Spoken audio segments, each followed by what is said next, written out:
On the morning of September 11, 2001, 19 men armed with box cutters directed by a man on dialysis in a cave fortress halfway around the world using a satellite phone and a laptop directed the most sophisticated penetration of the most heavily defended airspace in the world, overpowering the passengers and the military combat-trained pilots on 4 commercial aircraft before flying those planes wildly off course for over an hour without being molested by a single fighter interceptor.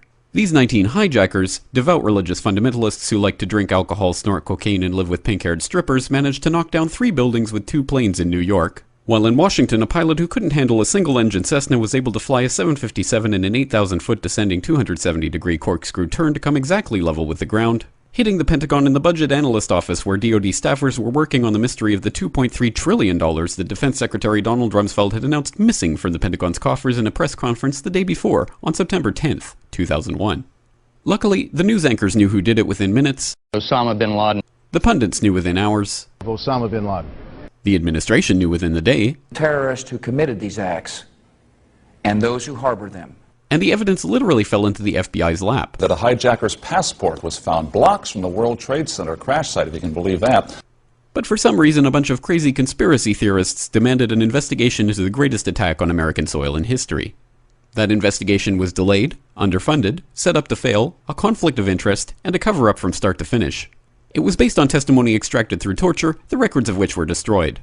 It failed to mention the existence of WTC-7, Able Danger, P-TECH, Sibel Edmonds, OBL and the CIA, and the drills of hijacked aircraft being flown into buildings that were being simulated at the precise same time that those events were actually happening. It was lied to by the Pentagon, the CIA, the Bush administration, and as for Bush and Cheney, well, no one knows what they told it because they testified in secret, off the record, not under oath, and behind closed doors. It didn't bother to look at who funded the attacks because that question is ultimately of little practical significance.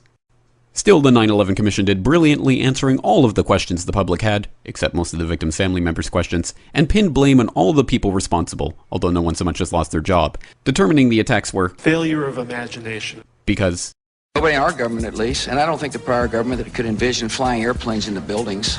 Except the Pentagon, FEMA, NORAD, and the NRO. The DIA destroyed 2.5 terabytes of data on Able Danger, but that's okay because it probably wasn't important. The SEC destroyed their records on the investigation into the insider trading before the attacks, but that's okay because destroying the records of the largest investigation in SEC history is just part of routine record keeping. NIST has classified the data that they used for their model of WTC-7's collapse, but that's okay because knowing how they made their model of the collapse would jeopardize public safety. The FBI has argued that all material related to their investigation of 9/11 should be kept secret from the public, but that's okay because the FBI probably has nothing to hide. This man never existed, nor is anything he had to say worthy of your attention, and if you say otherwise, you are a paranoid conspiracy theorist and deserve to be shunned by all of humanity. Likewise him, and her. And her, and her, and him. Osama bin Laden lived in a cave fortress in the hills of Afghanistan, but somehow got away. Then he was hiding out in Tora Bora, but somehow got away. Then he lived in Abbottabad for years, taunting the most comprehensive intelligence dragnet employing the most sophisticated technology in the history of the world for a decade, releasing video after video with complete impunity and getting younger and younger as he did so, before finally being found in a daring SEAL team raid which wasn't recorded on video, in which he didn't resist or use his wife as a human shield, and in which these crack special forces operatives panicked and killed this unarmed man, supposedly the best source of intelligence about those dastardly terrorists on the entire planet. Then they dumped his body in the ocean before telling anyone about it. Then a couple dozen of that team's members died in a helicopter crash in Afghanistan. This is the story of 9/11, brought to you by the media which told you the hard truths about his head could be seen to move violently forward.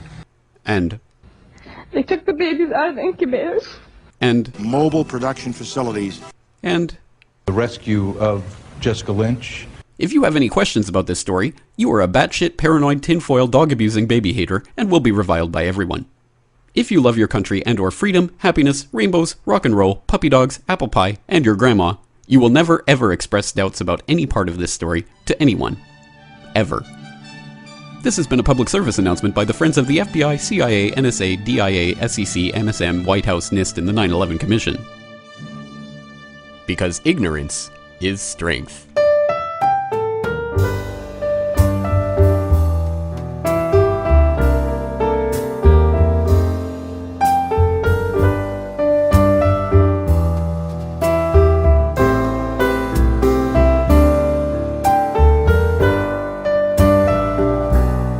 I I was the CI director. We lied, we cheated, we stole.